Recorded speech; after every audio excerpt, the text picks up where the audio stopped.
ओम नमो भगवते वासुदेवाय। आप सबका इस शुभ पावन वेला में हृदय से स्वागत है, आभार है। आप सब अपनी व्यस्त दिनचर्या से समय निकाल भगवान के गुणानुवाद के लिए प्रस्तुत होते हैं, तो इसके लिए मैं हृदय से साधुवाद करता हूँ। आइए हम सब लोग सबसे पहले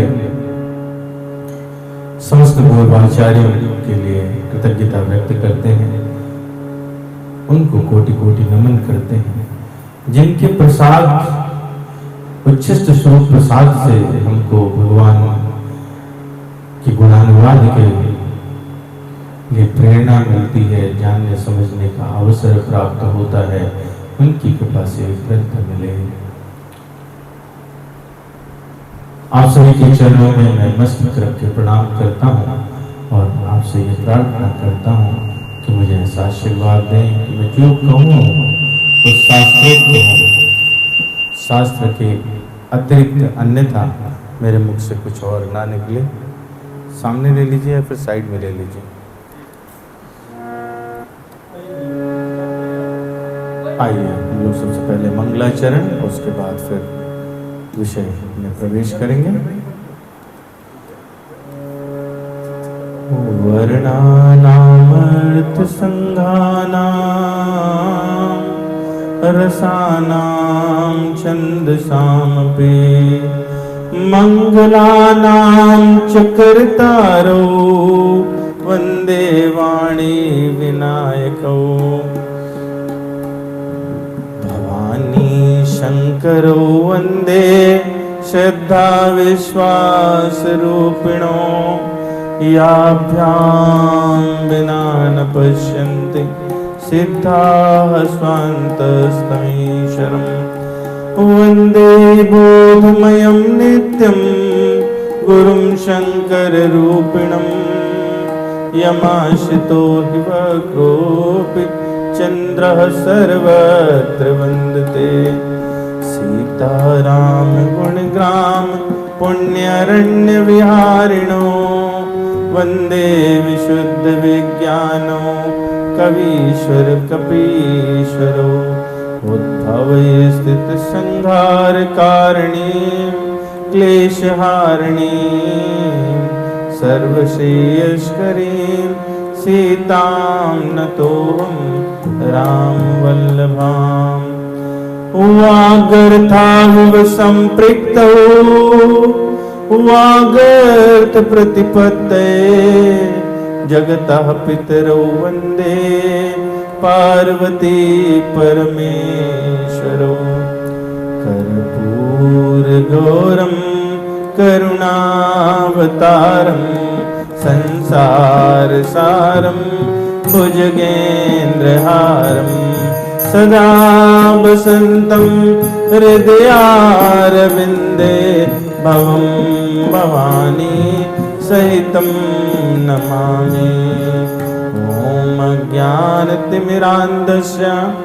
ज्ञानाञ्जनशलाकया चक्षुरुन्मिलितं येन तस्मै श्री गुरवे नमः।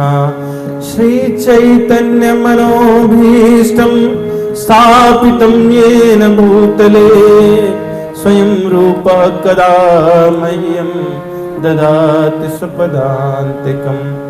वन्देऽहं श्रीगुरोः श्रीयुतपदकमलं श्रीगुरून् वैष्णवांश श्रीरूपं साग्रजातं सहगण रघुनाथान् वितं तं सजीवं साद्वैतं सावधूतं परिजन सहितं कृष्ण चैतन्य देवं श्री राधा कृष्ण पादान् सहगण ललिता श्री विशाखान्वितांश। हे कृष्ण करुणा सिंधो दीनबंधो जगतपते गोपेश गोपिका कांत राधा कांत नमोस्तुते। तप्त कांचन गौरांगी राधे वृंदावनेश्वरी वृषभानुसुते देवी प्रणमामि हरिप्रिय। वाञ्छाकल्पतरुभ्यश्च कृपा सिन्धुभ्यैव च पतितानां पावनेभ्यो वैष्णवेभ्यो नमो नमः। श्री कृष्ण चैतन्य प्रभु नित्यानंद श्री अद्वैत गदाधर शिवासादि गौर भक्तवृंद। हरे कृष्ण कृष्ण कृष्ण हरे हरे, हरे राम राम राम हरे हरे। शान्ताकारं भुजगशयनं पद्मनाभं सुरेशं विश्वाधारं गगनसदृशं मेघवर्णं शुभांगं लक्ष्मीकान्तं कमलनयनं योगभिर्ध्यानगम्यं वन्दे विष्णुं भवभयहरं सर्वलोकैकनाथं।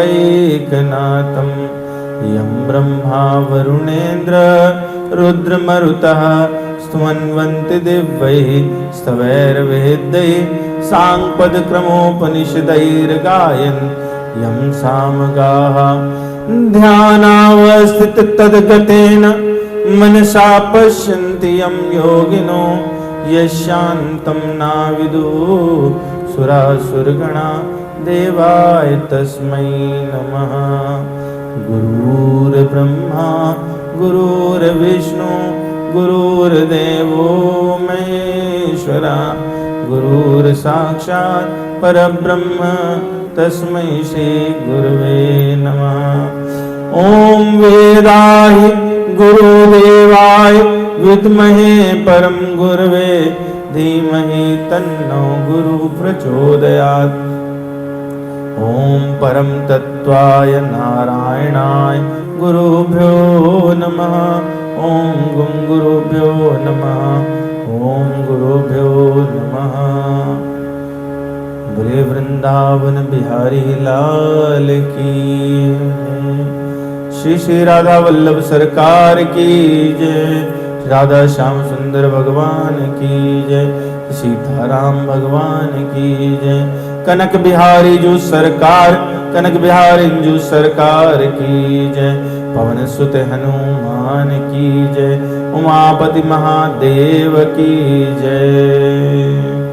गुरुदेव भगवान की जय। आज 30वां दिवस और 24 और 25 चौपाई 25 देखते हैं भगवान जैसे प्रेरणा दे। आइए 1 मिनट भगवान का नाम। श्री राम जय जय राम। श्री राम जय जय राम। श्री राम जय जय राम। श्री राम जय जय राम। श्री राम जय जय राम। श्री राम जय जय राम। श्री राम जय जय राम। श्री राम जय जय राम। श्री राम जय जय राम। श्री राम जय जय राम। श्री राम जय जय राम। श्री राम जय जय राम। श्री राम जय जय राम। श्री राम जय जय राम। बोले नाम महाराज की जय। हाथ उठाने में कंजूसी नहीं करनी चाहिए। जो जितना ऊंचा हाथ उठाए भगवान उसको आसानी से पकड़ लेते हैं। जिसका हाथ नीचे रह जाए वो लटका ही रह जाएगा।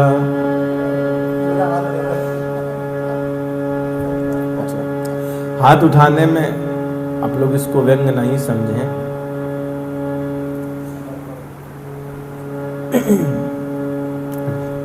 अलग अलग प्रकार के न्याय कहे गए। जो संप्रदाय हैं उनकी अपनी अपनी पद्धतियां हैं। तो उसमें एक न्याय है मरकट न्याय और एक है मार्जर न्याय। मार्जर कहते हैं बिल्ली को, किसको? बिल्ली को। और मरकट कहते हैं बंदर को। हम पहले भी इस पर चर्चा कर चुके हैं। तो मरकट जो है यानी बंदर, आपने देखा होगा कि वानर का बच्चा वानरी के साथ चिपका रहता है पूरी ताकत से, ऐसे पकड़ के, है ना। और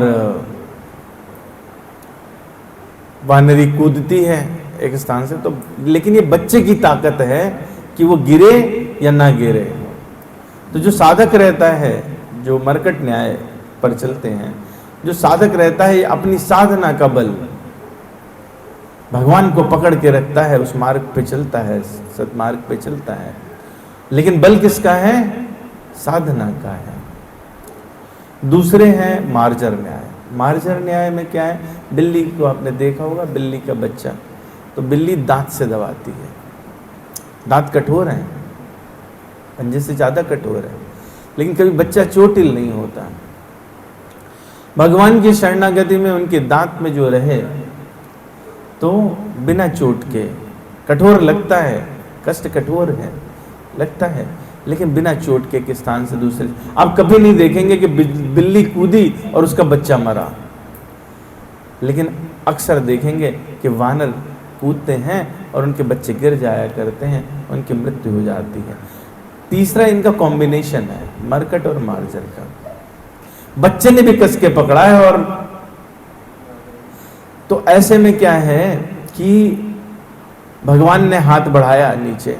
नृग महाराज की कथा आती है भागवत पुराण में। नृग महाराज हैं, तो भगवान ने हाथ नीचे बढ़ाया। यदि आप हाथ ऊपर नहीं उठाओगे तो पकड़ेंगे कैसे? भवकूप में पड़ा हुआ व्यक्ति लाख आवाज लगाए, ऊपर वाला रस्सी गिरा रहा है, पकड़ना तो स्वयं को पड़ेगा।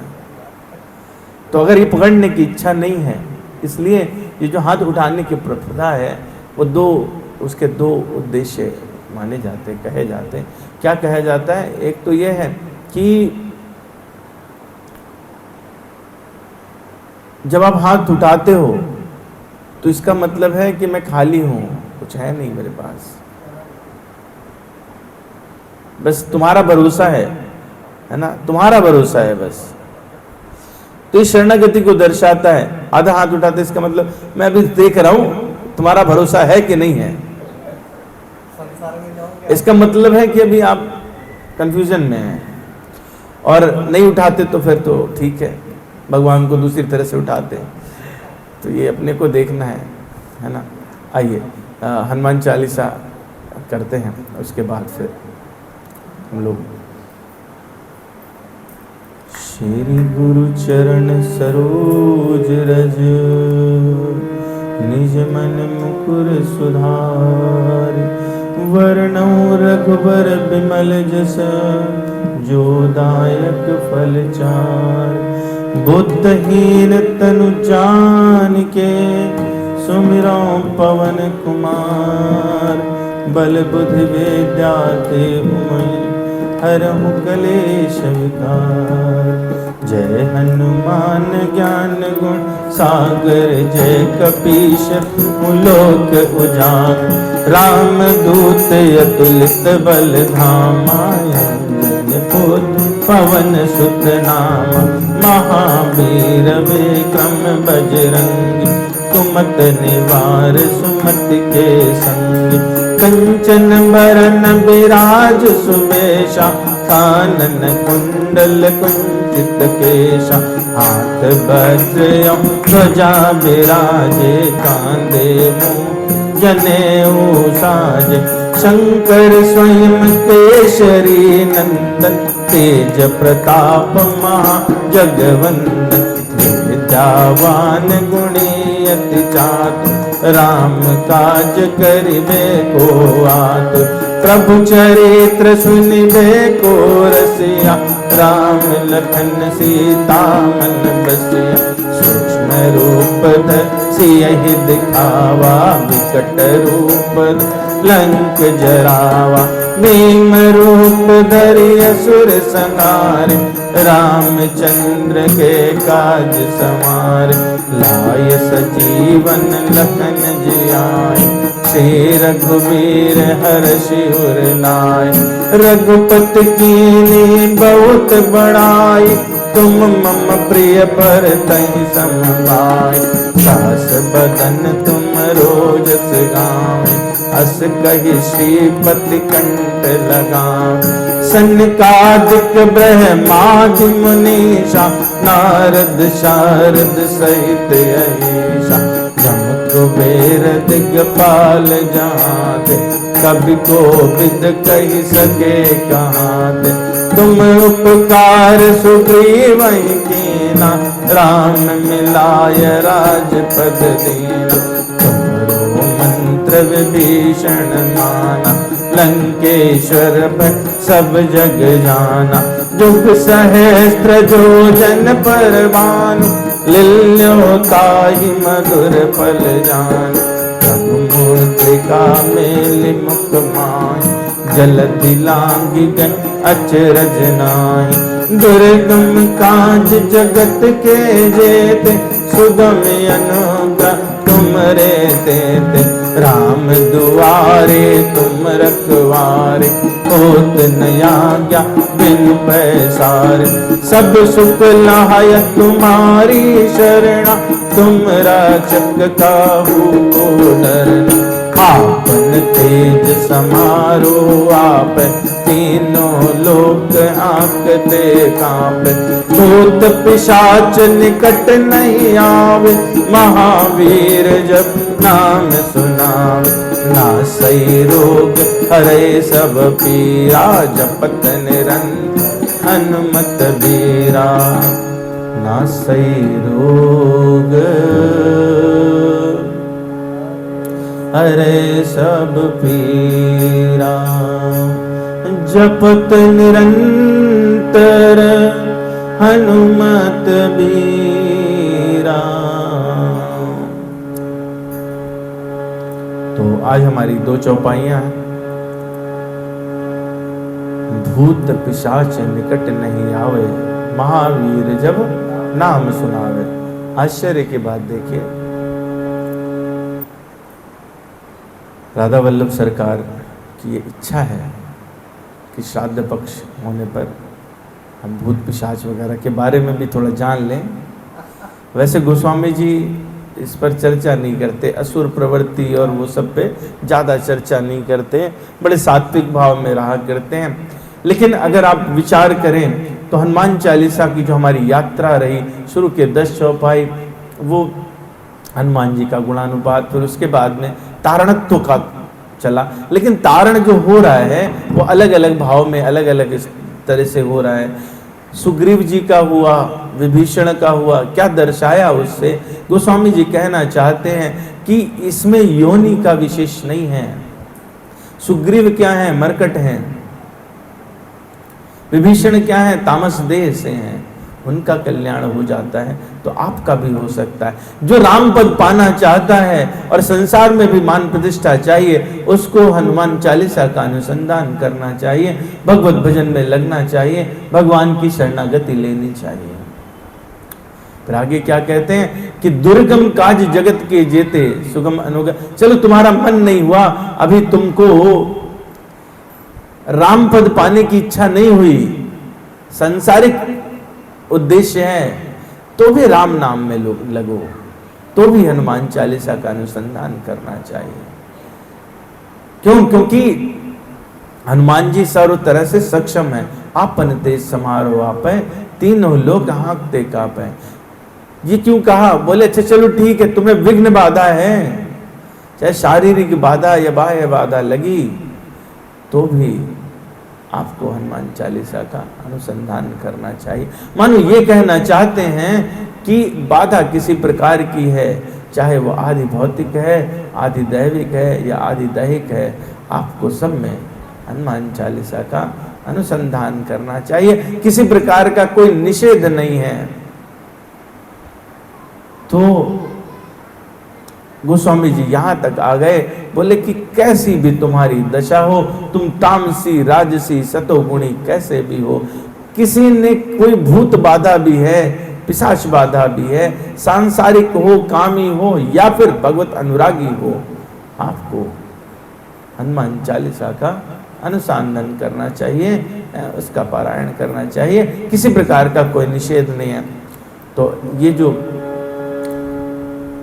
भगवान के जो भक्त हैं वो 4 प्रकार के हो सकते हैं। चतुर्विधा भजन्ते माम सुकृतिनो अर्जुन, आर्तो जिज्ञासु अर्थार्थी ज्ञानी च भरतर्षभा। 4 तरह के हो सकते हैं। कौन हो सकते हैं? आर्त, जो बहुत दुखी है। दुखी कैसे हो सकता है? शरीर से दुखी हो सकता है, या इस प्रकार की कोई बाधा, मानसिक वेदना चल रही हो। दूसरा कैसे हो सकते हैं? वो आर्त हुए, अर्थार्थी हुए, जिनको संसार में धन पैसा चाहिए। वो जिज्ञासु हुए, मैं क्यों आया, मेरा क्या उद्देश्य, संसार क्यों बना, मैं संसार में क्यों हूं, क्या भगवान है भी या नहीं है। ऐसे व्यक्ति, उनको भी क्या है, भगवान की उपासना करनी चाहिए। और चौथे जो ज्ञानी हैं, जो भगवत मार्गी हैं, जो भगवान का अनुसंधान करना चाहते हैं, भगवान को करीब से जानना चाहते हैं, भगवान को चाहते हैं, उनके ज्ञान में प्रकाश में रहना चाहते हैं, उनको भी करना चाहिए। तो जो आर्त हैं, आर्त कैसे हो सकते हैं? कोई बाधा भी हो सकती है। इसलिए गोस्वामी जी कह रहे हैं, बाधाओं से डरो नहीं, भूत पिशाच निकट नहीं आवे, महावीर जब नाम सुनावे। अब इसमें 2 अर्थ निकलते हैं, बड़े सुंदर अर्थ हैं। भूत पिशाच अगर वो बाधा है तो चली जाएगी, नहीं है तो पास नहीं आएगी, उनसे आप भयभीत मत होइए। और महावीर जब नाम सुन, जो हनुमान जी का नाम लेंगे तो, क्योंकि इसके पहले वाली चौपाई हमने देखी, आपन तेज समारोह आपे, तीनों लोग हाँकते कांपे। तो महावीर जब उनका नाम सुनाएंगे तो ये अपने आप स्वतः डर के भाग जाएंगे। एक बात बड़ी सुंदर। लेकिन दूसरी बात है, जब आप भगवान का नाम करते हैं, हनुमान जी को प्रसन्न करते हैं, तो हनुमान जी स्वयं भी आकर के महावीर जब नाम सुनावे, हनुमान जी स्वयं भी तो भगवान का नाम लेते हैं, वही आपको नाम सुना देंगे। उनके मुख से निकला हुआ नाम, भक्तों के मुख से निकला हुआ नाम, शुद्ध भक्त, उसके मुख से निकला हुआ शुद्ध नाम, आप उसका प्रभाव तो सोच के देखिए। किसी प्रकार की कोई वेदना वो आपके पास रह सकती है क्या? संभव ही नहीं है। इसलिए दोनों बातें, भूत पिशाच निकट नहीं आवे, महावीर जब नाम सुनावे। गोस्वामी जी ने हनुमान बाहुक में कहा, पूतना पसाची जातु धानी, जातु दान बाम राम दूत की रजाई, माते मान लेते हैं। जो रामदूत हैं हनुमान जी, चाहे कितनी भयानक, चाहे पूतना जैसी राक्षसी हो या जादूधान की पिशाची सेना हो, ऐसे में जो हनुमान जी की रजाई, उनकी कृपा को ओढ़ लेते हैं, उनको कभी जीवन में कष्ट नहीं आता। अच्छा, हम लोग साइंस विज्ञान के युग के लोग हैं, पहला ही प्रश्न आ जाता है, भूत, भूत मतलब क्या, होता भी है क्या? अच्छा, हम में से लोग मानते हैं, आप लोग मानते हैं भूत होते हैं क्या? अच्छा, आप नहीं मानते, चलिए बढ़िया बात। तो ना मानने वाले कौन कौन हैं जो नहीं मानते कि भूत होते हैं? चलिए बहुत बढ़िया, 2-3 लोग हो गए। आप मानते सर? आप नहीं मानते? ओके, 4 हो गए। मतलब अभी वोट कम पड़े हैं।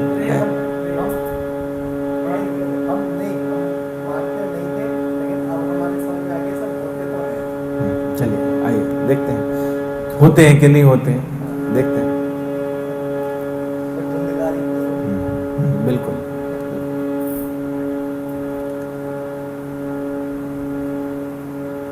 पहला अध्याय है गरुड़ पुराण का।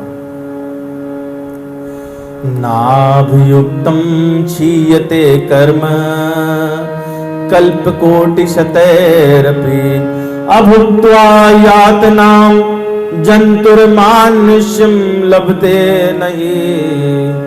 नाभयुक्तं क्षीयते कर्म, जब तक कल्पकोटिशतैरपि, करोड़ों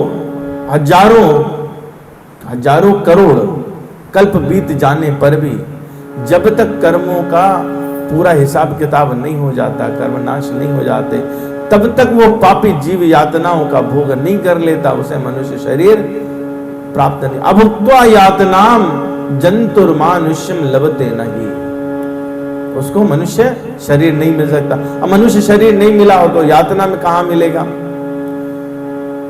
तो वो जो एक पीरियड आता है हमारे हिंदू धर्म में, जो पिंडदान क्रिया है, गरुड़ जी को बता रहे हैं, भगवान बता रहे हैं। कौन? भगवान विष्णु बता रहे हैं गरुड़ पुराण में। उन्होंने प्रश्न किए हैं कैसे कल्याण हो, गरुड़ जी को ये उपदेश किया है। अतो दद्यात् सुधा पिंडान दिनेषु दशसु द्विज प्रत्यहं ते विभाज्यन्ते चतुर्भागै खगोत्तमा। हे पक्षी, इसलिए पुत्र को चाहिए कि वह सुतः पिंडान दिनेषु दशसु द्विज, ब्राह्मण के सामने वो 10 दिन तक पिंडदान करे प्रतिदिन। 10 गात्र की प्रथा है ना, 13वीं होती है, 10 दिन तक पिंडदान करना चाहिए। हाँ, 10वां। इसलिए आगे कहते हैं कि वो पिंड कैसे रहते हैं।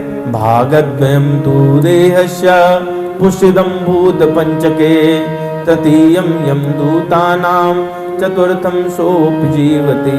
जो आप पिंड देते हो उनमें 4 भाग होते हैं। भागद्वयं तु देहस्य, 2 भाग तो प्रेत के देह के पंचभूतों की पुष्टि के लिए होते हैं। बात समझे नहीं समझे? वो 10 दिनों तक जो यहां से निकला जीवात्मा, वो क्या है? प्रेत है। 10 दिनों तक तो सभी प्रेत बनते हैं 10 दिन तक। जिनको पार्षद लेने आते हैं तो उनको तो इस कहानी का खेल ही खत्म है, इस कहानी का खेल खत्म है। ये यमराज जिनको लेने आए। हाँ, अब भाई मान लो प्रधानमंत्री जी का लोको पायलट आ गया, बोले सर आइए चलिए, तो बात ही खत्म है, प्रोटोकॉल लग गया ना वहां, तो बात खत्म है। तो 2 भाग क्या हुए? वो प्रेत है जो, उसके शरीर में पंचभूत यानी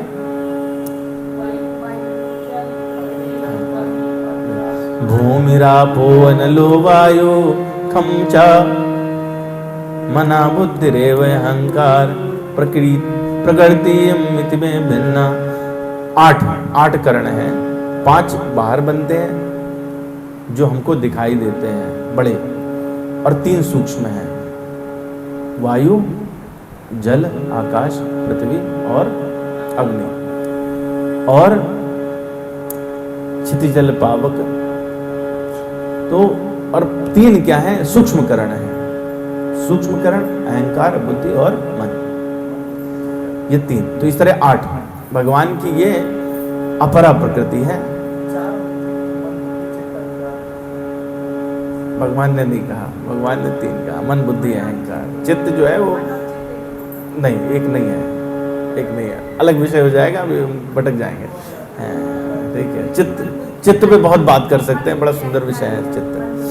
हाँ, मन, बुद्धि, अहंकार, ठीक है, इनमें सम्मिश्रण है। चित्त जो है वो सम्मिश्रण है, अलग अलग ग्रंथ जो है उसको अलग ढंग से डिफाइन किया, पर भगवान ने ऐसा नहीं किया। भगवान ने हाँ ठीक है। तो 3 जो है वो सूक्ष्म हो गए। शरीर जो बना सूक्ष्म शरीर है और कारण शरीर है जो बड़ा है, दिखाई देता है। तो 5 ये बनेंगे। अब उसकी कैसी गति रहनी है, वो प्रेत 10वें दिन के बाद में। और तीसरा भाग, जो 2 भाग तो इससे ये बने, जो तीसरा भाग उससे यमदूत जो उनकी रक्षा में लगे या उनकी सेवा में लगे या उनको मारपीट में लगे हैं, वॉटेवर, ठीक है, तो उनको भी खाने को चाहिए भाई, कैसे काम चलेगा। और फिर चौथा भाग जो जीव है उसको आहार मिलता है। तो बात समझने की क्या है, प्रेत योनि है, जीव के ऊपर एक शरीर बन रहा है, जीव के ऊपर एक शरीर बन रहा है जो पंचभूत से बनेगा। अब कोई भी योनि देख लीजिए तो उसमें 8 रहते ही हैं, सुअर, कुकर, गाय, बछड़ा, कुछ भी ले लीजिए 8 रहते हैं, है ना। तो शरीर कैसे बनता है, शरीर तो ऐसे ही बनेगा। जीव नहीं होता तो उसके ऊपर शरीर नहीं बनता। तो जीव अलग है और ये अलग है, लेकिन वो वाला जो हिस्सा है 10 दिन का, वो सबका प्रेत शरीर वाला हिस्सा है। जीव है, शरीर जो उसके ऊपर रहा वो प्रेत शरीर हुआ। तो उसमें क्या है, कोई भी कंपोनेंट पूरा नहीं बना है, कोई भी कंपोनेंट पूरा नहीं बना है। अभी बताते हैं, आपका जो प्रश्न आ रहा है ना, मैं समझ रहा हूँ, कोई कंपोनेंट पूरा नहीं बना। अब क्या है कि ये किसके साथ हो रहा है, जिनकी पिंड क्रिया हो रही है, जिनकी श्राद्ध क्रिया हो रही है, उनके साथ हो रहा है। और जिनको नहीं होगा उनकी कहानी अलग बनेगी। आगे भगवान बता रहे हैं, गरुण जी को कह रहे हैं, अहोरात्रैश्नौ भी प्रेता पिंडम अवाप्नुयात जंतु निष्पन्न देहश्च 10वें बलम अवाप्नुयात। 9 रातों में पिंड को प्राप्त करके प्रेत का शरीर बन जाता है और 10वें दिन उसमें बल की प्राप्ति होती है। तब तक वो इस लायक नहीं है कि उठ सके, चल सके, दूसरे गर्भ में जा सके, तब तक वो वही है। तो इसमें जो भूत है, प्रेत क्या हो गया, एक जनरलाइज टर्म हो गया, सबके साथ होना है। जो यमराज वाले उसमें रास्ते में गए, जिनकी पिंड क्रिया नहीं हुई उनका क्या होगा, या जिनका शरीर ही नहीं था, संस्कार ही नहीं हुआ, उनका क्या होगा।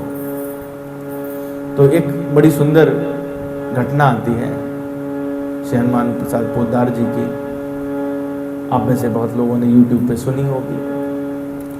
उन्होंने अपने संस्मरण में लिखा, स्वयं लिखा है कि वो उस समय मुंबई में हुआ करते थे और चौपाटी पर जाकर के समुद्र के किनारे बेंच लगी होती थी और समय निर्जन था,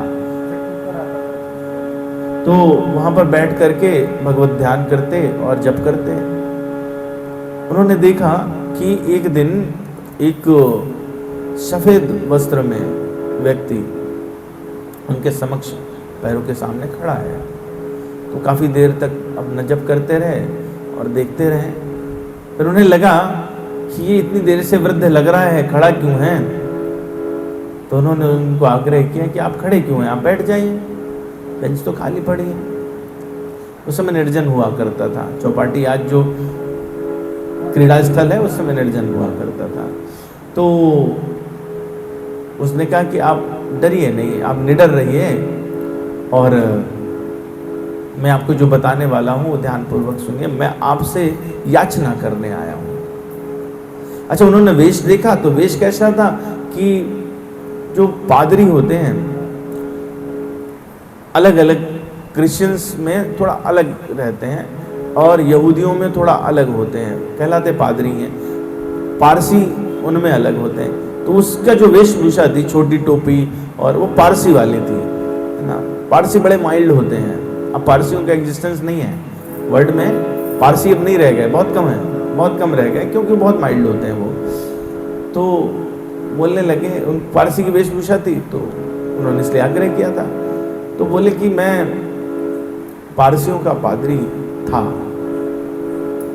मेरी मृत्यु हो गई और मैं प्रेत हूं। अब पहले कहते था आप निडर रहिए, आपको कुछ अहित नहीं करूंगा, लेकिन हनुमान प्रसाद पोद्दार जी के पसीने छूट गए। कोई आके कहे मैं प्रेत हूं, फिर थोड़ी देर उन्होंने अपना साहस बटोरा, इतने में उसने कहा कि आप निडर रहिए, मैं आपको कोई अहित नहीं करूंगा, आपका अमंगल नहीं करूंगा, आप जो है बस मैं आपसे तो याचना करने आऊँ, सहायता करने आऊँ। तो उनको स्मरण में आया कि प्रेत तो बोल नहीं सकते, प्रेत नहीं बोल सकते, भूत बोल नहीं सकते, तो ये कैसे बोल रहा है। एक बात तो उन्होंने प्रश्न किया कि आप कैसे हमसे वार्तालाप कर रहे हैं, आप तो नहीं बोल सकते वैसे। बोले यदि कोई हमको छेड़े, हमसे कोई बात करे तो हम बोल सकते हैं, वैसे नहीं बोल सकते। अब आप लोग पुराने टाइम का याद करिए, जिनके बचपन में ये सब होता रहा, तो कभी भी आपके माता पिता दादा दादी ये बोलते थे कि कोई जा रहा हो तो पीछे से आवाज नहीं लगाते। कहते ना, पीछे से आवाज इसलिए नहीं लगाते क्योंकि आपको पता नहीं कौन जा रहा है, आपको पता नहीं कौन जा रहा है। तो ऐसे में जिसको न्योता नहीं देना चाहिए आप उसको न्योता दे दोगे, इसलिए मना करते थे। बोले आपने हमसे वार्तालाप प्रारंभ की तो इसलिए हम कह सकते हैं, और आप चूंकि जप करते हैं तो आप में वो सामर्थ्य है कि आप कर सको। मेरा शरीर प्रेत योनि में है। तो फिर दूसरा प्रश्न किया, बोले कि सबकी अलग अलग पूजा पद्धति है।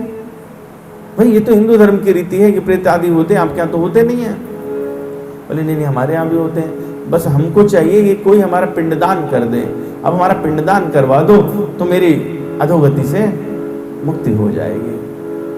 बोले वो तो आपके यहाँ होता ही नहीं, आपके यहाँ तो कब्रिस्तान में रखा जाता है, आपके यहाँ तो होता ही नहीं है। बोले नहीं, जब तक अग्नि से जलाए नहीं जाएंगे तब तक हमारा कल्याण नहीं होगा, या फिर कोई हमारा पिंडदान कर दे, गाय में पिंडदान करवा दीजिए।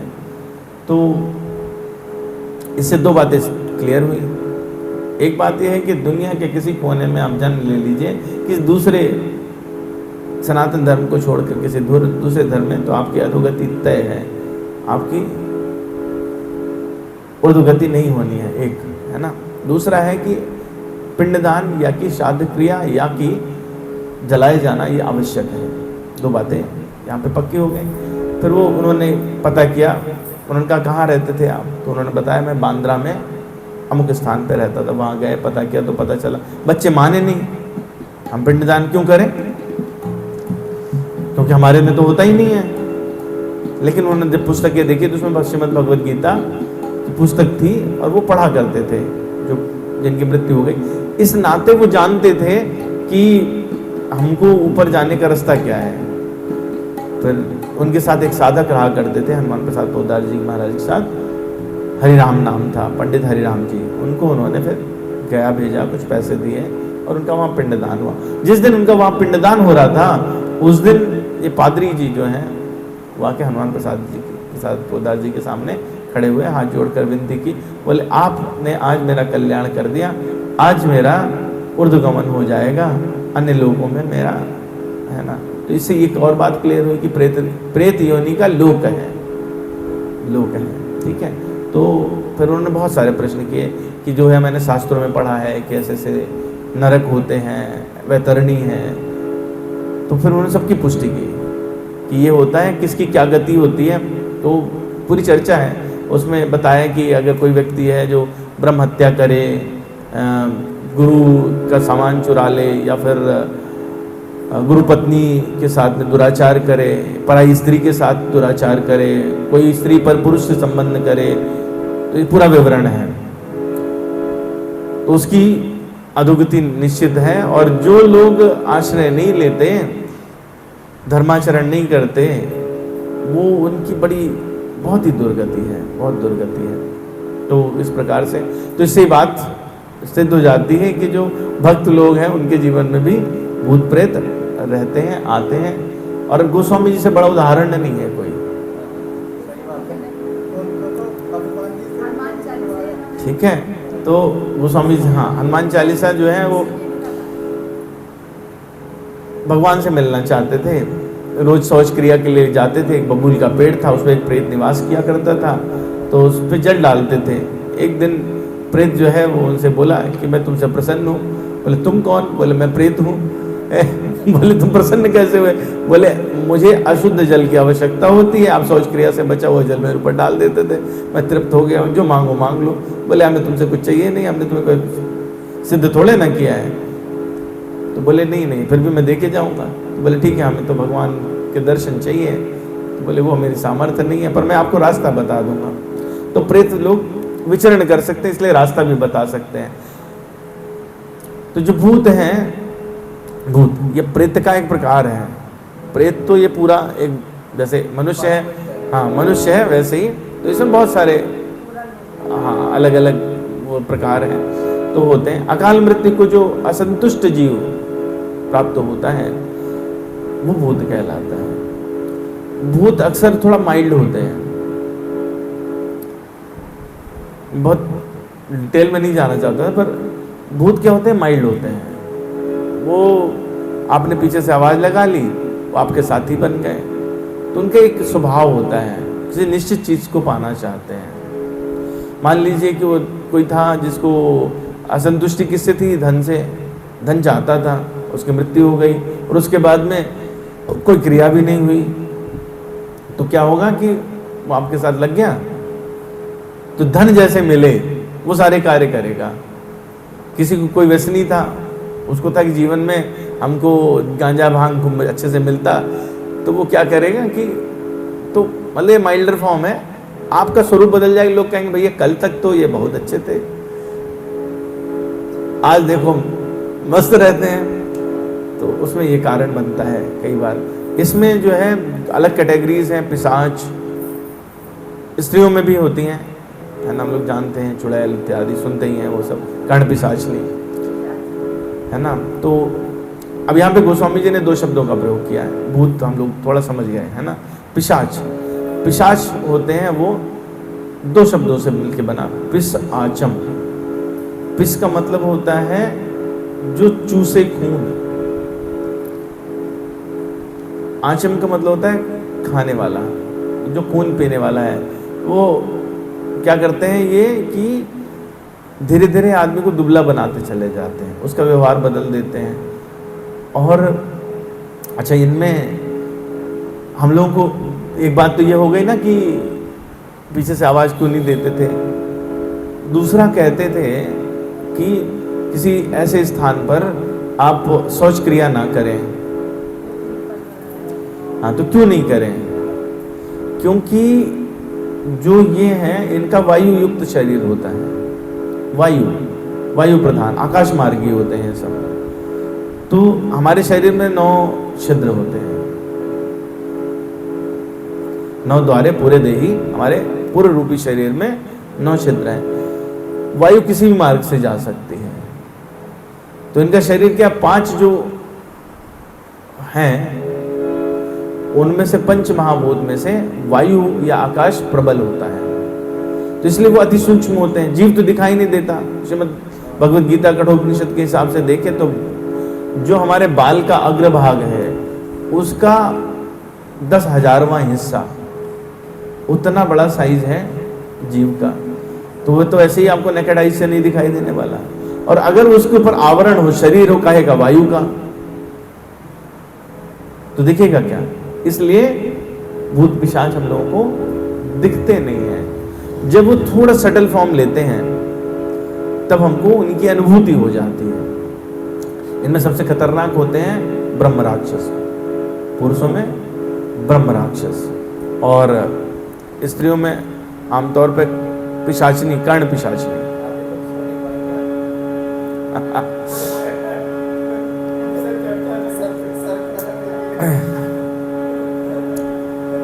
इसलिए मैं थोड़ा सा इस विषय को इसलिए लेके आया क्योंकि हम लोगों को ऐसा लगता है कि इनका एग्जिस्टेंस नहीं है। ब्रह्मा जी ने 18 प्रजापतियों की रचना की थी। आदि पर्व में महाभारत में चर्चा है, जिसमें दक्ष, यक्ष, गंधर्व और पिशाच सभी थे। तो पिशाच जो है उनके भी प्रजापति हैं। तो इस जितने भी प्रजापति हैं, प्रजापति का मतलब होता है अपनी प्रजा का पालन करने वाला, उसकी वृद्धि करने वाला। तो पिशाच जो हैं वो भी अपनी वृद्धि करते हैं, तो आपको वो पिशाच ही बनाना चाहते हैं। जैसे मनुष्य क्या पैदा करेगा, मनुष्य दूसरी योनि वाले क्या पैदा करेंगे, ऐसे पिशाच क्या करेगा, पिशाच ही बनाना चाहता है। तो हिंदू धर्म में गति और कर्म के अनुसार भी विभाजन किया गया। तो जो हमारे उसमें मिलता है वो भूत, प्रेत, पिशाच, कूष्मांडा, ब्रह्म राक्षस, वेताल और क्षेत्रपाल, ये प्रमुख 8 विभाग किए गए। इनके ये सारे यम के अधीन है, यम से कोई परे नहीं है। यम से परे सिर्फ भक्त है। यम से परे सिर्फ भक्त है। अच्छा, ये बात भी मन में नहीं आनी चाहिए, प्रायः ये कंफ्यूजन हो जाता है कि अगर हम भक्ति कर रहे हैं, पहले तो मतलब भक्ति अगर हमको ऐसा लग रहा है हम कर रहे हैं तो इसका मतलब पक्के से नहीं कर रहे हैं, ठीक है। पहले तो यही समझ लो कि अगर हमको लग रहा है कि हम भक्ति कर रहे हैं तो इसका मतलब पक्के से नहीं कर रहे हैं, क्योंकि भक्ति का मतलब ही है, पहली चीज जो उसमें आती है वो अमानित्व है। और जैसे ही आपने सोचा हम भक्ति कर रहे हैं तो मतलब मान तो बचा हुआ है, अभी तो भक्ति हो ही नहीं रही है। लेकिन फिर भी चलो हो भी रही हो, नाम जप कर रहे, नाम जप को आप भक्ति मानते हैं, हम भी मानते हैं, ऑप्शन ही नहीं है, मानते हैं। लेकिन अगर वो सुचिता के साथ नहीं किया जा रहा, अच्छे से नहीं किया जा रहा है, तो नाम जप का आपको फल मिलेगा, उसके पुण्य भी बनेंगे, भगवत प्राप्ति का रास्ता भी खुलेगा। लेकिन जो कर्म उसके साथ आप कर रहे होंगे, वो 4 कर्म जो निषिद्ध हैं, उनमें से कुछ भी अगर कर रहे हैं, 4 क्या है? पहला क्या है? अभक्ष्य पदार्थों का भक्षण करना है, ठीक है। दूसरा है दूत क्रिया। तीसरा किसी भी प्रकार के व्यसन में रहना। चौथा है परस्त्री गमन करना। ये 4, इन चारों में से कोई भी कुछ कर रहा है तो उसकी कर्म गति के अनुसार कितना ही भजन क्यों ना करता हो, अच्छा वाला भूत बन जाएगा, पूजा पाठियों के संगत में चला जाएगा, लेकिन उसको इस प्रकार का कुछ ना कुछ। चलिए, गोस्वामी जी जो बहुत चर्चा नहीं करते, लेकिन उन्होंने जितनी चर्चा की उस पर हमने ये थोड़ी सी बात कर ली। गोस्वामी जी ने 2 प्रमुख स्थानों पर पिशाचों की चर्चा की है रामचरितमानस में। एक, जब शूर्पणखा जो है वो खरदूषण के पास जाते हैं और खरदूषण भगवान से युद्ध करने के लिए आते हैं, बड़ा सुंदर वर्णन किया है वहां पे, उस युद्ध का ही वर्णन बड़ा सुंदर है। हमने उतना ही पोर्शन छांटा है जितना में उन्होंने छंद है। कट कट ही जम्बुक भूत प्रेत पिशाच कर पर संचही, बेताल वीर कपाल ताल बजा ये जोगिन नंचही, रघुवीर बाण प्रचंड खंड बटन के उर भुज सिरा, जहाँ पर ही उठिल दर धरु धरु करहि भयंकर गिरा, अंतावरी गही उड़त गीत पिशाच गही धावई, संग्रामपुर बासी मन बहुबाल गुड़ी उड़ावही, मारे पछारे उर बिदारे विपुल भट कह रथ परे, अवलोक निज दल बिकल भट तिस रात कर दूषण फिरे। कट कटहि जम्बुक भूत प्रेत पिशाच खर पर संचही। जो इन राक्षसों की सेना थी उसमें माया से इन्होंने पिशाचों को भी अपने वशीभूत कर रखा था। लेकिन जब भगवान ने बाण बरसाए हैं तो क्या हुआ कि जो आपके साथ होते हैं वही आपके विपरीत भी हो जाते हैं। सियार कटकटकाने लगे। भूत प्रेत पिशाच क्या है? जो मरे हुए राक्षस थे उनकी खोपड़ियां बटोर रहे थे, और जो वीर वेताल है वो खोपड़ियों पर ताल दे रहे हैं, खोपड़ी को पकड़ के तबला बजा रहे हैं। बेताल वीर कपाल ताल बजाए जो नंचय, रघुवीर बाण प्रचंड खंड बटन के उर भुज सिरा, जाता पर उठलर धर धर कर करहि भयंकर गिरा। और भगवान के जो प्रचंड बाण चले तो क्या करते हैं? वक्ष स्थल में लगते हैं, भुजा सिर इनके टुकड़े टुकड़े छोटे छोटे टुकड़े, बाण चला और शरीर के टुकड़े हो गए और धड़ जहां तहां गिरे। तो जो धड़ गिरते राक्षसों के, राक्षस जो मनुष्यों की तरह नहीं होते, उनसे श्रेष्ठ होते हैं बहुत सारी चीजों से। तो सिर अलग गिरा है और धड़ अलग गिरा है और धड़ चल रहा है, बोले मारो पकड़ो मार दो, ऐसी आवाज आ रही है। तो भगवान क्या करते हैं? और बाण चलाते हैं और जो धड़ है उसके भी टुकड़े कर डालते हैं। और जब वक्ष स्थल के टुकड़े हुए, छाती के टुकड़े हुए, पेट के हुए, तो वहां से क्या हुआ? आते बाहर आ गई। और गोस्वामी जी इसलिए लिख रहे हैं अंतावरी गई उड़त गीत, पिशाच कर गई दावही। संग्रामपुर बासी मनो, बहु बाल गुड़ी उड़ावही। मारे पचारे उर बिदारे, विपुल बट कहरत परे। अवलोकि निज दल बिकल बट, तिसरादि कर दूषण फिरे।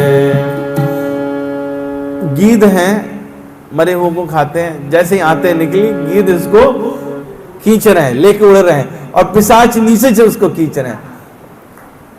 तो गोस्वामी जी बताना चाहते हैं कि जब कोई भगवान के विमुख रहता है तो उसकी दुर्गति कैसे रहती है। जिसको उसने पाला है वो उसका खून चूसना चाहता है, और जो शरीर के हिस्से हैं वैसे कैसे छिन्न भिन्न होते जा रहे हैं। और ऐसा लग रहा है जैसे कि जब वो आते लेके उड़ते हैं, तो इसमें थोड़ा माधुर्य भाव प्रकट कर दिया गोस्वामी जी ने। आते लेके उड़े और पिशाच नीचे से लटके हुए खींच रहे हैं, तो ऐसा लग रहा है पतंग उड़ा रहे हैं भगवान। ऐसा लग रहा है कि पतंग उड़ा रहे हैं, पतंगे उड़ रही हैं। बहुत सारे योद्धा मारे गए, पड़े रहे, करा रहे, और अपनी सेना को व्याकुल देखकर तीसरा और करदूषण वो भगवान की तरफ मुड़ते हैं और उनसे युद्ध करने लगते हैं। तो अगणित राक्षस क्रोध करके भगवान की तरफ बढ़े।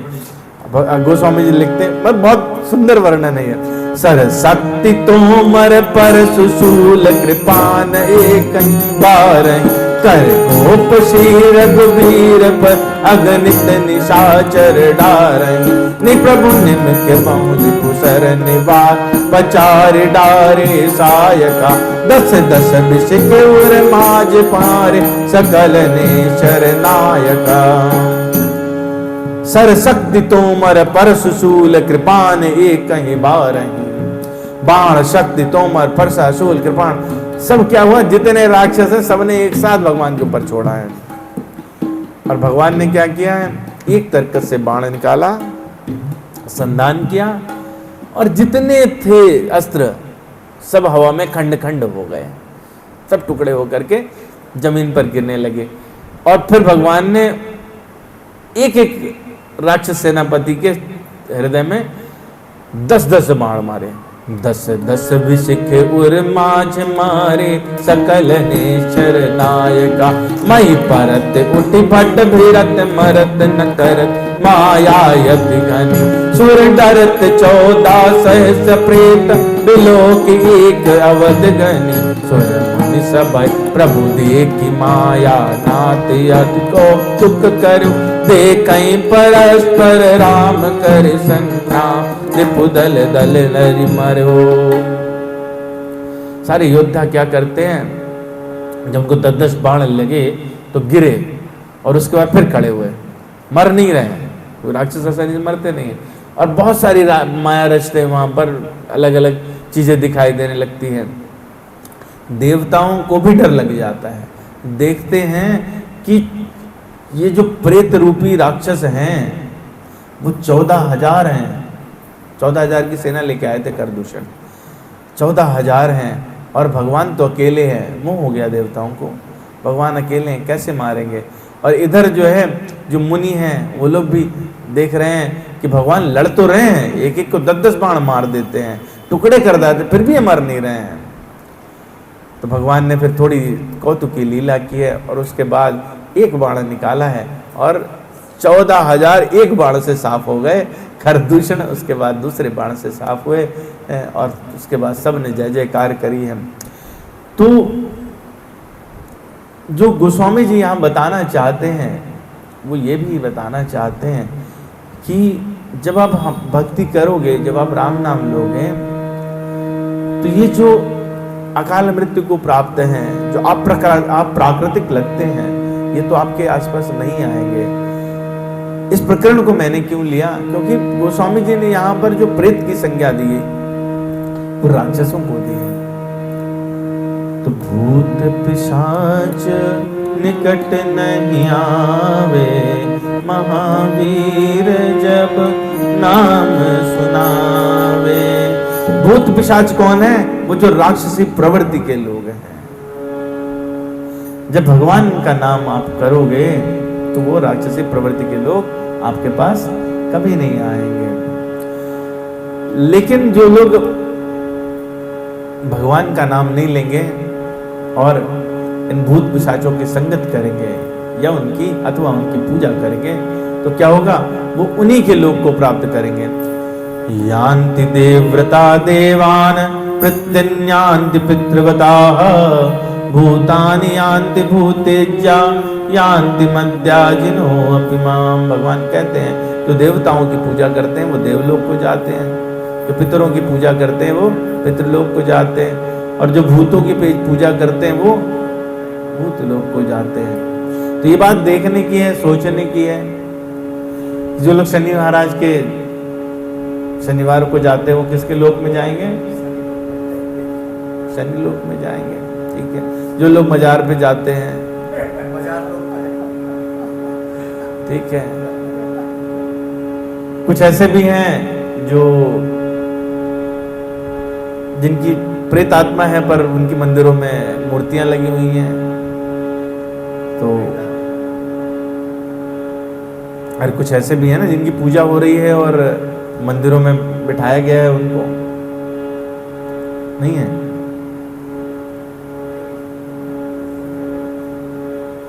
चलिए कोई बात नहीं, मैं स्पष्ट उसको क्या कहूँ, अच्छा ठीक है, आप समझ गए है ना, यही मंदिर है। तो जो उनकी पूजा कर रहे हैं वो कहाँ जाएंगे, प्रेतलोक पे जाएंगे। इसलिए भगवान कह रहे हैं यान्ति देवव्रता देवान प्रत्यन्यान्ति पितृवताः भूतानि यान्ति भूतेज्या यान्ति मद्याजिनो अपि माम्। साईं बाबा क्या है,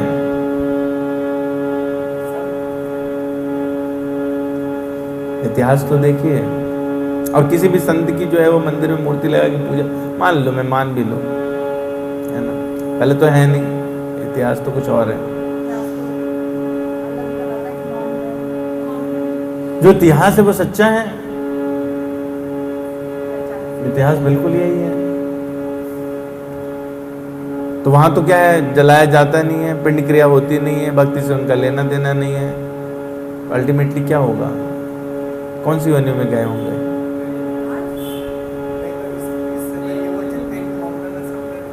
पक्की बात है, पक्की बात है, भगवान ने जिसको हिंदू धर्म में जन्म दिया बहुत बड़ी बात है। बड़ी बात है ही है। आपने किसी भी दूसरे धर्म का व्यक्ति, उसने कभी भगवान का नाम लिया था या सत्संग सुना था, भारतवर्ष में उसके कारण जन्म हो गया, फिर वो यहाँ रहता है तो फिर भगवान का नाम सुनता है, आपके संपर्क में आता है, तो उसमें ये कहीं ना कहीं थोड़ी श्रद्धा उत्पन्न होती है।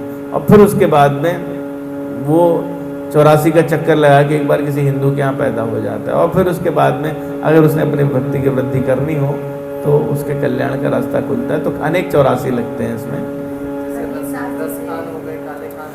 नहीं तो ये तो क्या है ना, देखिए, हाँ समझने की बात है इसमें। आपने जिनके भी नाम लिए, भगवान क्या है कि अपने भक्तों को बहुत सारी लीलाओं में भेजते हैं, उनको ऐसे नहीं समझना चाहिए, वो असाधारण है, वो साधारण नहीं है।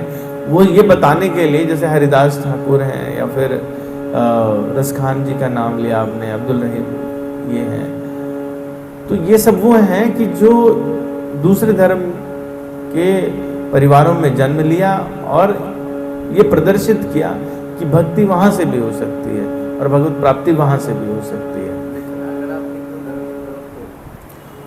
सीधी बात है, भक्ति किसकी की है, सबने रामकृष्ण की है ना। हाँ। तो जो लोग भूतों की पूजा करते हैं वो लोग भूतलोक में जाते हैं। इस चीज से ये निष्कर्ष निकलता है कि भगवान ये लीला करके बताना चाह रहे हैं कि अगर मोहम्मद को भी अगर चाहिए तो वो किसी को भी चाहिए, किसी को भी, आपके घर में शुकर कुकर भी हो, यदि भगवान नाम हो रहा है तो उस पर भी उसका प्रभाव जाता है। और जो वृत्ति है, अच्छा इसमें एक और बड़ी खूबसूरत बात है, क्या वो याद आ गया तो चर्चा कर देता हूं। जैसे अब हमको लगता है ना कि भूत कैसे पकड़ सकता है, किसी के ऊपर कैसे चढ़ सकता है, सब अनसाइंटिफिक ही बात हो रही है ना। साइंस है इसमें, साइंस है इसमें। एक है जीवात्मा, एक है उसका मन, और एक है वृत्ति। तो जो प्रेतात्मा भूत इत्यादि रहते हैं वो वृत्ति पकड़ते हैं। तो जब वृत्ति पकड़ते हैं तो वो उसकी वृत्ति बदलते हैं, तो वो अपने हिसाब से उस पर चढ़ने का मतलब यही है उसकी कि उसकी वृत्ति बदल दी है उन्होंने। साइंटिफिक है नहीं है वो, उसके ऊपर ऐसा नहीं है कि एक शरीर दूसरे शरीर के ऊपर चढ़ा हुआ है, उसने वृत्ति को पकड़ा है, वृत्ति बदल रहा है। वृत्ति बदलने के कारण वो जो वृत्ति रहेगी मन वैसा सोचेगा, और मन जैसा सोचेगा शरीर वैसा करेगा। तो इसमें एक वैसे कथा भी आती है, राम सुखदास जी महाराज सुनाते हैं कि एक सज्जन थे, सज्जन दुर्जन जो भी कह लीजिए उनको कर्ण पिशाचिनी की सिद्धि हो गई थी। कर्ण पिशाचिनी क्या होती है? होती पिशाचिनी है, खून चूसती है, आपको दुबला बनाती रहती है, लेकिन बहुत सारे लौकिक कार्यों में मदद भी कर देती है। वो कान में आपके प्रभाव डालती है, अपना बोलती है। तो वो उनके पास जो भी आता कुछ पूछता, उसका प्रश्न सुनने से पहले बता देते कि तुम्हारा प्रश्न क्या है, इसका उत्तर क्या है, कहाँ खजाना छुपा है, तुम्हें पूछने है, इत्यादि इत्यादि। तो एक सज्जन उनके पीछे पड़ गए, बोले कि आपको जो सिद्धि हमें भी दे दीजिए। जो बहुत पीछे पड़े तो उन्होंने बताया कि महाराज देखो, आप इसके चक्कर में नहीं पड़ो, इससे फायदा नहीं होता, ये बहुत मंगलकारी नहीं है। बोले नहीं नहीं, आपको तो सब पूरी सिद्धि हो गई है। तो उन्होंने बोला कि मैं तो क्या है, कान के पीछे विस्टा लगाता हूँ। विस्टा समझते हैं? मल, लैट्रिन, हाँ विस्टा, हाँ। तो कान के पीछे लैट्रिन लगाते थे, क्योंकि पिशाचों का जो निवास है वो कहाँ है, वो अशुद्धता वाले स्थानों में है। तो वो उस पर आगे कर्ण पिशाचनी बैठ जाती थी और उनके कान में बता देती थी कि देखो ये इसलिए पूछने आया तुमसे। उसको खाना दे रहे थे तो उनको हेल्प कर रही थी। तो उन्होंने कहा कि अच्छा तो फिर आप जो है उसे कुछ भी पूछ सकते। बोले कुछ भी पूछ सकते हैं। बोले ये तो पूछो कि तुम्हारी मृत्यु कहाँ होगी, कब होगी। बोले हाँ हाँ, उसने मुझे बताया नर्मदा के तट पे होगी, और नर्मदा के पास में जिसकी, या नर्मदा में जिसकी मृत्यु हो तो वो तो भगवत धाम को चला जाता है। तो नर्मदा तो गंगा जी ही है एक तरह से। तो उनको समय पूछ लिया कि कब मृत्यु होने वाली, कर्ण पिशाचिनी ने बता भी दिया। जब समय आने लगा तो वो नर्मदा की तरफ बढ़े। इतने में कर्ण पिशाचिनी सूकर बनी और सामने से सूकरी बन करके उनको मार डाला, नर्मदा तक पहुंचने नहीं दिया। क्योंकि आप जिसकी भी उपासना करते हैं वो तो अपनी वृद्धि करेगा ना, अपना डिपार्टमेंट बढ़ाएगा, वो अपने डिपार्टमेंट लेके चली गए। तो दूसरी बार जो गोस्वामी जी ने इन शब्दों का प्रयोग किया वो कुंभकर्ण के युद्ध में, कुंभकर्ण वध के समय पे किया। युद्ध हो रहा है, कहते हैं रन मदद मत निशाचर दर्पा विश्वग्रस जन यही विधि अर्पा मुरे सुभट सब फिरई न फेरे सूझ न नयन सुनहि नहीं टेरे कुंभकर्ण कपि फौज बिडारी सुन धाई रज नीचर धारी देखी राम बिकल कटकाई रिपुयनीक ना विधियाई। रण के बीच में एकदम मध्य में मत राक्षस कुंभकर्ण ऐसे रुद्र रूप लिया उसने कि जैसे सबको खा जाएगा। सारे योद्धा वानर एकदम व्याकुल हो गए और उन्हें समझ नहीं आ रहा है। भारी भरकम कुंभकर्ण जहाँ चले तो वहाँ कुचल के मार दे, और कुंभकर्ण ने पूरी वानर सेना को तितर बितर कर दिया। राक्षस सेना कुंभकर्ण के पीछे तो वो और अटैक करे, डबल अटैक हुआ। तो भगवान ने देखा कि ये तो भयानक है और साथ में इसकी सेना भी भयानक है। तो भगवान खुद समर में आ गए, युद्ध में आते हैं। कहते हैं सुन सुग्रीव विभीषण अनुज संभारे हुसैन अब मैं देखूं खलबल दलहि बोले राजीव नैन। हाथ में धनुष लिया, सारंग धनुष कर सारंग साज कटि भाता हरि दल दलन चले रघुनाथ प्रथम कीन प्रभु धनुष टकोरा, त्रिपुदल बदिर भयो सुनि सोरा। सत्य संद छाणे सर लज्जा, काल सर्प जन चले सपच्चा। जहाँ तहाँ चले विपुल नाराजा, लगे कटन पट बिकट पिसाचा। कटहि चरण उर सिर भुज दंडा, बहुत कबीर होई सतखंडा। गोर में घायल मई परई, उठ संभार सुबट पुनि लरई। लागत बान जलद जिमि गाज, बहुतक देख कठिन सरभाज।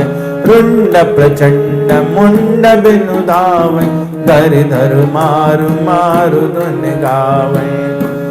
छन महु प्रभु के सायकने, काटे बिकट पिशाच। पुनि रघुबीर निशंग महु, प्रभु से सब नाराज। भगवान ने जब देखा तो बोले हैं सुग्रीव विभूषण से कि तुम लोग बाकी संभालो, मैं सेना को और इस दुष्ट के उसको निपटा के आता हूँ। भगवान ने सारंग धनुष हाथ में लिया और जोर से प्रत्यंचा खींच के टंकार किया। तो जब उसकी भयानक आवाज़ फैली टंकार की, तो उससे क्या हुआ कि सारे के सारे जितनी राक्षसी सेना तितर बितर हो गई, डर गई। और भगवान ने एक साथ 1 लाख बाण छोड़े। ऐसा लग रहा है जैसे काल सर्प चल रहा हो, और सारे बाण चले और राक्षसों को काटने लगे। इधर उधर सेम जैसे खरदूषण वाले प्रकरण में हुआ, भुजा कट रही है, छाती में बाण लग रहे हैं, 100 टुकड़े हो जाते हैं। और उनको देख करके जो बाकी हैं वो चक्कर खा खा कर पृथ्वी पर गिर रहे हैं। बाण लगते ही वो पहले चिंगाड़ करते हैं, और फिर क्या होता है, सिर कट जाता है। तो सिर अलग चल रहे हैं और धड़ अलग चल रहे हैं, और चिल्ला रहे हैं पकड़ो मारो, दुश्मन को छोड़ो मत। राक्षस ऐसे कर रहे हैं। तो भगवान ने भयानक राक्षसों को एक क्षण मात्र में ही काट के रख दिया। सारे जो धनुष से बाण निकले थे वो वापस मार करके अंदर आ गए। फिर भयानक कुंभकर्ण का युद्ध हुआ, और फिर कुंभकर्ण जो है वो भगवान के द्वारा मारा गया। तो यहाँ पर भी जो पिशाच शब्द का प्रयोग किया वो पिशाच राक्षसों के लिए क्या है। तो इसलिए जो लोग आसुरी प्रवृत्ति वाले हैं वो पिशाच हैं। गोस्वामी जी ने दोनों भाव से कहा। आगे क्या कहते हैं, भूत पिशाच निकट नहीं आवे, महावीर जब नाम सुनावे। इनका नाम सुनाने से क्यों भाग जाते हैं, क्योंकि ये वीर नहीं है, ये महावीर है। वीर कौन है, वीर तो भगवान है, वीर भगवान है। हनुमान जी क्या है, महावीर। और गोस्वामी जी ने रामचरितमानस में कहा, महावीर बिन बहु हनुमाना, राम जासु जस आप बखाना। पर गोस्वामी जी ने महावीर राम जी को नहीं कहा। जब चले हैं धनुष बाण लेकर के विश्वामित्र जी के साथ, तो कहते हैं, पुरुष सिंह दो वीर हर्षि, चले मुनि भय हरन, कृपा सिंधु मत धीर, अखिल विश्व कारण करन। पुरुष सिंह दो वीर। पर हनुमान जी को क्या कहें, महावीर बिन बहु हनुमाना, राम जासु जस आप बखाना। क्योंकि भगवान को जो अपने अंदर धारण करने वाला है वो तो महावीर ही हो सकता है। तो महावीर का जब नाम सुने तो भी, या महावीर जब आपको नाम सुनाए तो भी, भूत पिशाच निकट नहीं आप, महावीर जब नाम सुनावे। तो इस चौपाई के साथ ही आज वाणी को विराम। अगली बार नासई रोग हरे सब पीर, जपत निरंतर हनुमत वीरा। हम लोग इस पर चर्चा करेंगे। समय अधिक हो गया है, आइए हनुमान चालीसा करते हैं और उसके बाद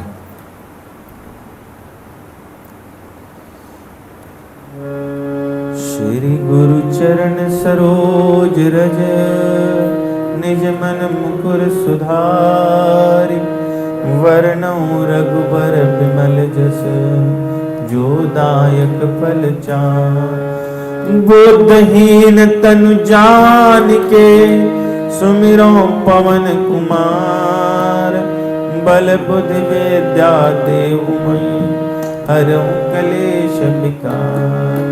जय हनुमान ज्ञान गुण सागर, जय कपीश तिहुँ लोक उजागर। राम दूत अतुलित बल धामा, अंजनी पुत्र पवन सुत नामा। महावीर विक्रम बजरंगी, कुमति निवार सुमति के संग। कंचन बरन बिराज सुवेशा, कानन कुंडल कुंचित केशा। हाथ वज्र ध्वजा बिराजे, कांधे मूंज जनेऊ साज। शंकर स्वयं केसरी नंदन, तेज प्रताप महा जगवंदन। विद्यावान अति चातुर, राम काज करे को आतुर। प्रभु चरित्र सुनिबे को, सिया राम लखन सीता मन बसिया। रूप धरि सियहि दिखावा, विकट रूप धरि लंक जरावा। भीम रूप धरि असुर संहारे, रामचंद्र के काज सवारे। लाय सजीवन लखन जियाए, श्री रघुवीर हर्षि उर लाए। रघुपति कीन्ही बहुत बड़ाई, तुम मम प्रिय भरतहि सम भाई। सहस बदन तुम रोजस गावें, अस कहि श्रीपति कंठ लगावें। सनकादिक ब्रह्मादि मुनीश, नारद शारद सहित अहीश। जम कुबेर दिगपाल जाते, कभी कोविद कहि सके कान।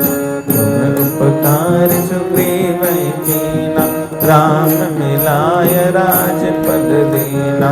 तुम्हरो मंत्र विभीषण माना, लंकेश्वर में सब जग जाना। युग सहस्त्र जो जन पर भानु, लील्यो ताहि मधुर फल जानु। प्रभु मुद्रिका मेलि मुख माहि, जल दिलाए अचरज नाहि। दुर्गम काज जगत जेते, सुगम अनुग्रह तुमरे तेते। राम दुआरे तुम रखवारे, होत न आज्ञा बिनु पैसारे। सब सुख लाए तुम्हारी शरणा, तुम रक्षक का को डरना। आपन तेज समारो आप, तीनों लोक कृते कांपे। भूत पिशाच निकट आवे, महावीर जब नाम सुना। नासई रोग हरे सब पीरा, जपत निरंतर हनुमत बीरा। संकट ते हनुमान छुड़ावे, मन क्रम बचन ध्यान जो लावे। सब पर राम तपस्वी राजा, तिनके काज सकल तुम साजा। और मनोरथ जो कोई लागे, सोई अमित जीवन फल पावे। चारों जुग पर ताप तुम्हारा आहे, पर सिद्ध जगत उजियारा। साधु संत के तुम रखवारे, असुर निकंदन राम दुलारे। अष्ट सिद्धि नव निधि के दाता, यश पर दीन जानकी माता। राम रसायन तुमरे पास, सदा रहो रघुपति के दास। तुमरे भजन राम को पावे, जन्म जन्म के दुख बिसरावे। अंत काल कुबरपुर जाई, जाजन हरि भक्त कहाई। और देवता चेत न धरई, अनुमत से सर्व सुख करई। संकट कटय मिटय सब पीरा, जो सुमिरै हनुमत बलबीरा। जय जय जय हनुमान गोसाई, कृपा करो गुरुदेव के नाथ। जो दुष्ट कर कोई छूटे बंदे महासुख हो। जो यह पढ़े हनुमान चालीसा, होय सिद्ध साखी गौरी। तुलसीदास सदा हरि चेरा, कीजय नाम हृदय मह डेरा। पवन तनय संकट हरण, मंगल मूर्ति रूप। राम लखन सीता सहित, हृदय बसों सुरभूप। सियावर रामचंद्र की जय, पवन सुत हनुमान की जय। उमापति महादेव की जय।